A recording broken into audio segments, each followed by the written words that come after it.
მოგესალმებით, არ ვიცი მე რამდენი ვიდეოს წერ, მინდა რომ ვიყო ძალიან მოკლე და კონკრეტული, თუმცა ემოცია წინ მასწრებს და რაღაცნაირად ვერ ვატევ ძალიან მოკლე სიტყვაში იმას, ისი თქმაც მინდა.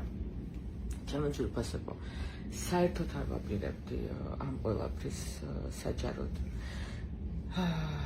გამოფენას, მით უმეტეს Facebook-ით საშუალებით, იმიტომ რომ ვთვლი, რომ პირადი მაინც პირადია.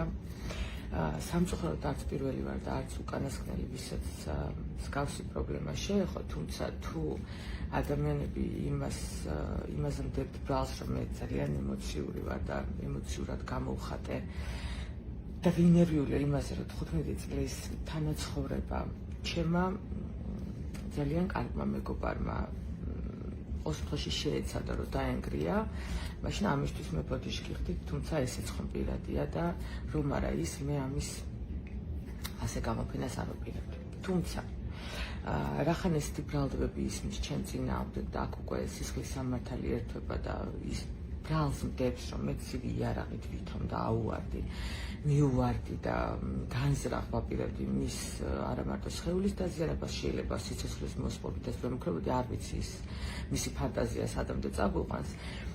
მინიმუმ უნდა არსებობდეს ექსპერტიზის ცნობა და ეს მას უკვე უნდა გქონდეს, რომ ჩვენ ყველას დაგვიმტკიცოს, რომ მე მართლა მას აუვარდი ცივი იარაღით. თუმცა, რა თქმა უნდა, ეს არის აბსურდი და ყველა ის სიტყვა, რაც იქ წერია, ღმერთს მადლობა, რომ ყველაფერი ჩაწერილი მაქვს, აუდიო ჩანაწერები, ვიდეო ჩანაწერები, აბსოლუტურად ყველაფერი, თუ კი რამეს იქ ის წერს, რომ ასე არ იყო, მადლობა ღმერთს, რომ ყველაფერი მაქვს და მარტო იმიტომ ჩავიწერე, რომ ვიცოდი, რომ მე მეტყოდნენ, რომ მე ვარ გიჟი და ეს ყველაფერი მომეჩვენა და ამიტომ ყველაფრის ჩანაწერი მაქვს 3 საათიანი მათი საუბარი, როგორ იბარებს მეორე დღეს ჩემს მეუღლეს შესახვედრად.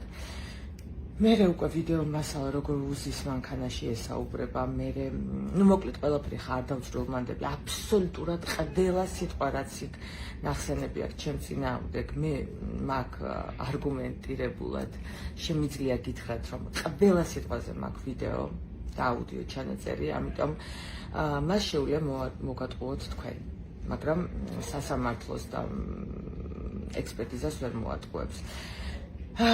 ამიტომ მე გადავწყვიტე, რომ აი ეს ცილის წამება თავიდან ავირიდო და ჩემ შვილებს ავარიდო ეს საზიზღრა ბრალდებები ჩემთან მიმართებაში.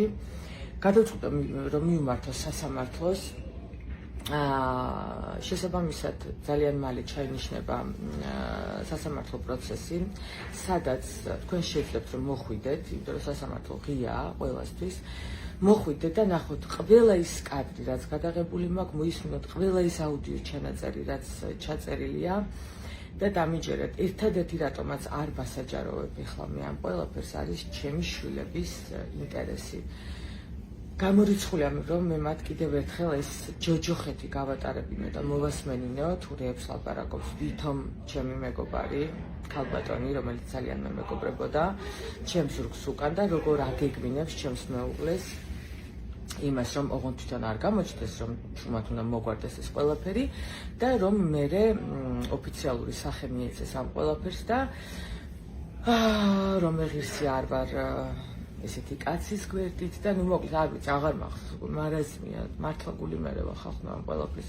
მე რამდენჯერ ვისმენ არ იცით, უბრალოდ ამას უკვე აღარ გავუტარებ, რომ მე მაბრალებს აი იმ ყველაფერს, რაც იქ თავის პოსტში უწერია.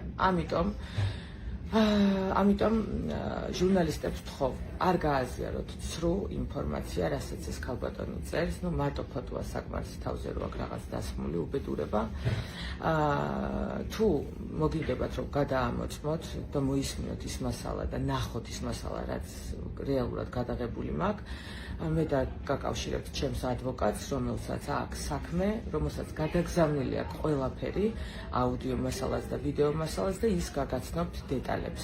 სასამართლო ძალიან მალე ჩაინიშნება, რახან მას ასე სურს, მაშინ მე მსურს, რომ ყველა ქალბატონმა ნახოს, თუ როგორ არ უნდა აყვნენ პროვოკაციას და შანტაჟს, სულ რომ ჩემნაირად არ ქონდეთ არანაირი მტკიცებულებები, მაინც არასდროს არ დანებდეთ და ბოლომდე იბრძოლეთ იმისთვის, რომ უბრალოდ იყოთ ბედნიერები.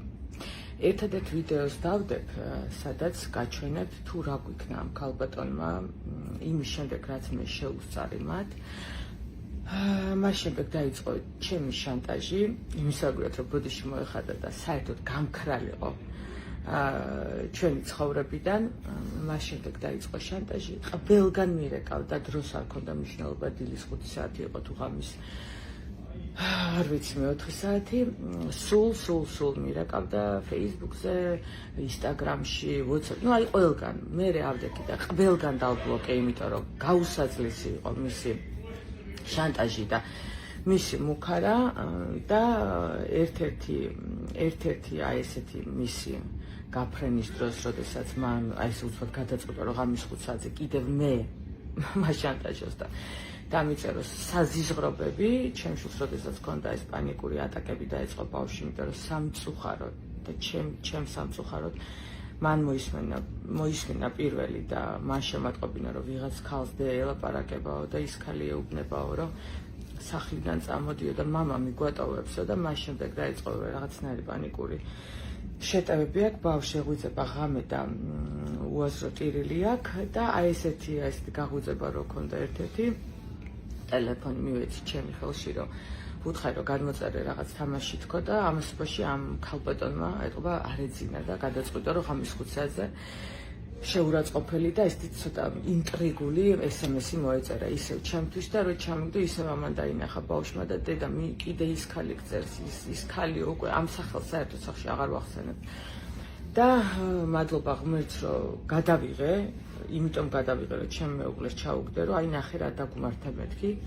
აი ეს ბავშვი ხარ რა ჭირს თქო და აი ამ ვიდეოს გაჩვენებთ უბრალოდ რა ჯოჯოხეთს გვატარებს ეს ქალი უკვე 1 თვის განმავლობაში და კიდე ეს არ იყო და კიდე ახლა დაიწყო ტყუილები და ცილის წამება. მესმის რომ საუკეთესო თავდაცვა არის თავდასხმა, მაგრამ მისამართი შეგეშალა ჩემო კარგო.